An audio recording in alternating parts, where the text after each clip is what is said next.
आदाब दोस्तों, मैं हूं आपका साथी परवेज़ अहमद। आप देख रहे हैं साझी विरासत की ख़ास पेशकश दास्तान अदब।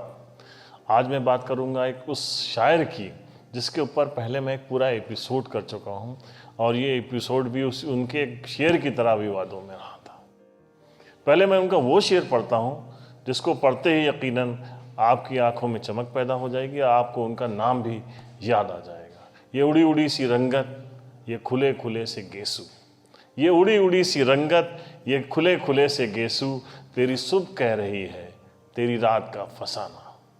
एहसान दानिश पाकिस्तान का बहुत बड़ा नाम, बहुत बड़े शायर, और जिनके बारे में आप सब जानते हैं कि जैसा कि उनका नाम था एहसान दानिश, वैसे ही वो लोगों के ऊपर एहसान किया करते थे, भूल जाया करते थे। बहुत ही बाअदब नाम उनका पाकिस्तान के उसमें जो है बहुत अहमियत रखता है, और उर्दू लिटरेचर में उनका नाम बड़ी अहमियत रखता है।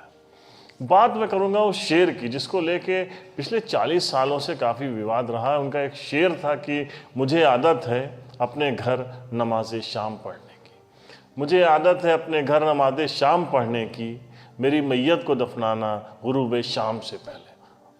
दरअसल गुरूब शाम ये जो है कहीं पे इस्तेमाल नहीं हुआ है उर्दू अदब में। इसका गुरूब आफ्ताब का इस्तेमाल होता है। गुरूब शाम का इन्होंने जो यूज़ किया था उसको लेके बहुत सारे बहसा हुए थे, बहस हुई से उसके ऊपर, एहसान दानिश साहब के ऊपर।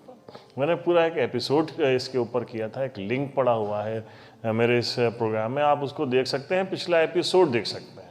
पिछले दिनों मेरा दुबई जाना हुआ और वहाँ पे मेरी मुलाकात हुई एहसान दानिश साहब के एक शागिर्द, शायरी की दुनिया के तो वो उनके शागिर्द नहीं हैं, लेकिन सहाफ़त की दुनिया के उनके शागिर्द हैं। अब्बास ताबिश साहब से मेरी मुलाकात हुई, जिन्होंने बहुत साल एहसान दानिश साहब के साथ में काम किया है। मैंने उनसे इस शेर के बारे में उनसे बात की, और जो उन्होंने देखा सुना वो उन्होंने बताया। मेरी उनसे एक शारजा में एक इंटरव्यू था, पेश है आपके सामने वो इंटरव्यू। अब्बास ताबिश साहब का, पाकिस्तान के बहुत बड़ा नाम, बहुत बड़े शायर अब्बास ताबिश साहब, वो बताएंगे एहसान दानिश साहब के बारे में। किसी के सामने अशकों की आबरू न गवा, किसी के सामने अशकों की आबरू न गवा, ये घर की बात है, घर में रहे तो अच्छा है। एहसान दानिश। अब्बास भाई, एहसान दानिश साहब का बहुत साथ रहा आपका। आपने भी एक बड़ी अच्छी बात उनकी बताई कि एक बार आपके साथ एक वाकया कोई हो गया था ट्रेन में, आप घर जा रहे थे। ये 1982 का वाकया है। मैं रोजनामा जंग में प्रूफ रीडर था और मेरी तनख्वाह होती थी 700 रुपये। मैं उन दिनों एहसान साहब के पास आता जाता रहता था। तो मैं गया तो मैंने कहा जी मैं घर जा रहा हूँ, ताकि माँ को मैं ये पैसे दे के आऊँ। कहते हाँ बड़ा अच्छा है, जाओ। मैं बस में बैठ गया और एक शहर है साहिवाल, वहाँ वो बस रुकी जी। मैं उठा, मैंने कहा कुछ चाय वाय पी लूँ मैं। जी। जब मैंने जेब में हाथ डाला तो उसमें पैसे नहीं थे, किसी ने निकाल लिए थे। मैं साहिवाल में पढ़ता रहा हूँ। मेरे दोस्त थे एम ए अशरफ, अफसाना निगार थे, अल्लाह उन्हें गरीब के रहमत करे। मैंने पीसीओ पे जाके उन्हें कॉल की और वो जाग गए। मैंने कहा कि ऐसा हो गया मेरे साथ, अब आगे तो मुझे जाना नहीं है, मैं वापस जाना चाहता हूँ, तो मुझे वापसी का किराया चाहिए। वो आए, उन्होंने मुझे वापसी का किराया दिया। मैं वहाँ पहुँचा वापस, तो वापस भी मैं सीधा एहसान दानिश साहब के पास चला गया।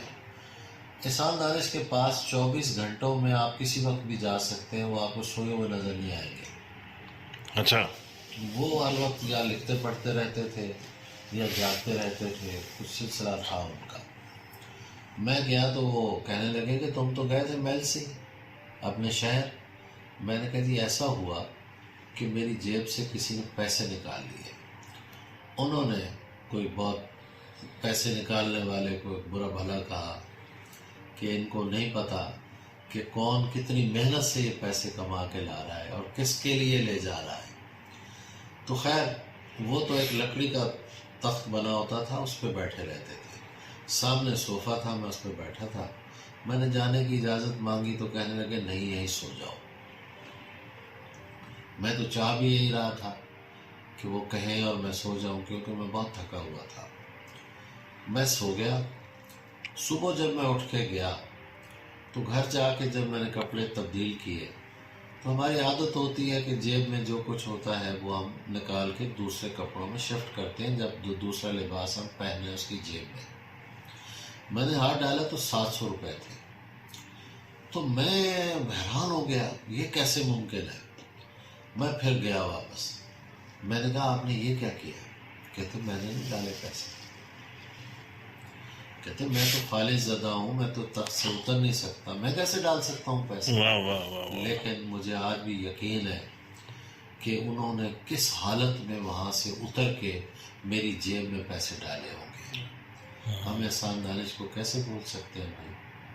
एहसान दानिश के एहसानात हैं अदब पर भी और अब्बास ताबिश पर भी। तो बस भाई आपने बताया कि जब उनका इंतकाल हुआ तो आप गए थे उनके घर, तो वो शेर क्या था वो मंजर? वो भी एक अजीब व गरीब वाक़या है। वो बहावल नगर से मुशायरा पढ़ के आए थे। बहावल नगर एक शहर है हमारा। तो उस शाम में गया तो मैंने देखा वो सोए हुए हैं, जबकि मैंने कहा वो कभी सोए हुए देखा नहीं मैंने उन्हें। तो मेरी पाँव की आहट हुई तो उठ गए। मैंने कहा आप सो जाएं। कहते नहीं, बस तुम आ गए और मैं उठ गया। तो उनसे बातें होती रही। मैं काफ़ी देर बैठा रहा उनके पास। इसलिए बैठा रहा कि अगले दिन मेरी ऑफ थी नौकरी से। तो मैंने उनसे गुजारिश की कि कल 22 मार्च को एक मुशायरा हो रहा है अल-हमरा आर्ट सेंटर में, तो मुझे आप साथ ले जाइएगा, मैं सुनना चाहता हूँ।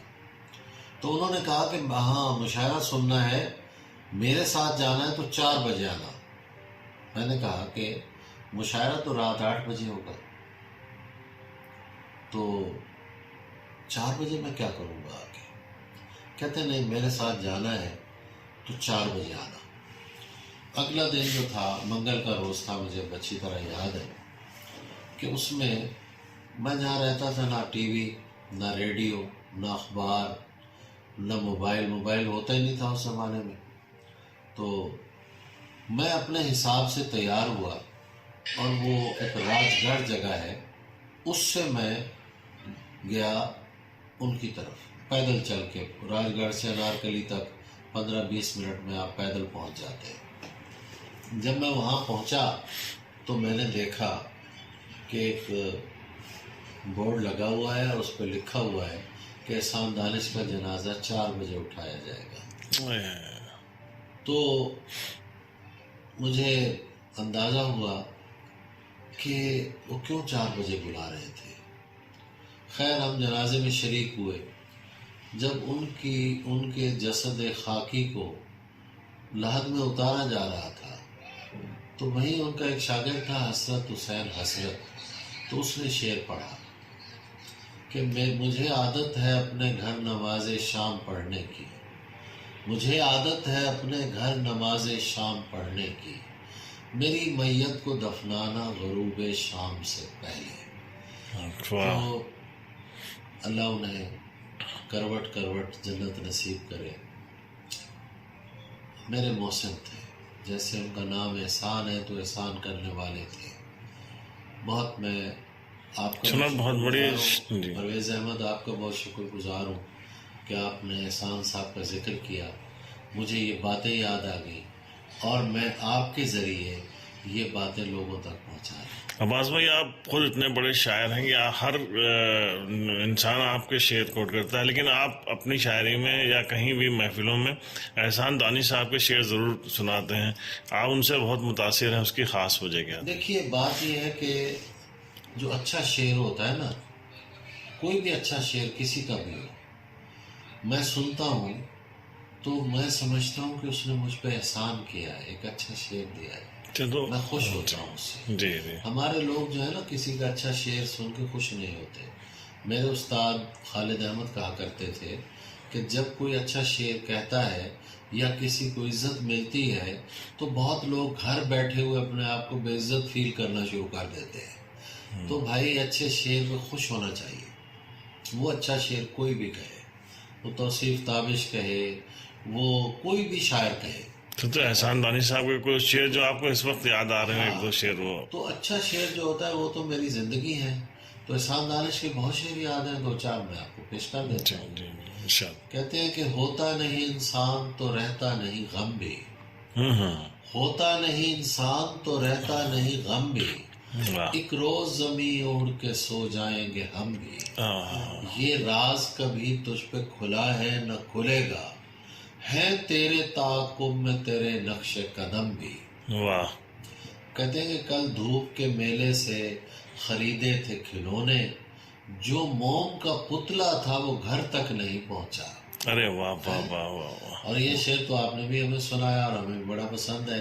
ये उड़ी उड़ी सी रंगत, ये खुले खुले से गेसू, तेरी सुबह कह रही है तेरी रात का फसाना, और किसी के सामने अशकों की आबरू न गंवा, किसी के सामने अशकों की आबरू न गंवा। ये घर की बात है, घर में रहे तो अच्छा है। तो बहुत शुक्रिया आपका एहसान साहब को हमने मिल के याद किया। बहुत बहुत बहुत बात भाई, बहुत शुक्रिया। बहुत धन्यवाद। तो ये था मेरा प्रोग्राम। अगर आपको अच्छा लगा तो प्लीज़ मेरे चैनल साजी विरासत को लाइक करिए, सब्सक्राइब करिए, और हमसे ज़रूर ऐसे जो है वाक़यात जो है डिस्कस करिए, बताइए। हम कोशिश करेंगे आप तक पहुंचाने की, इस टाइप के वाक़यात जो आपको बहुत पसंद आएंगे। बहुत शुक्रिया।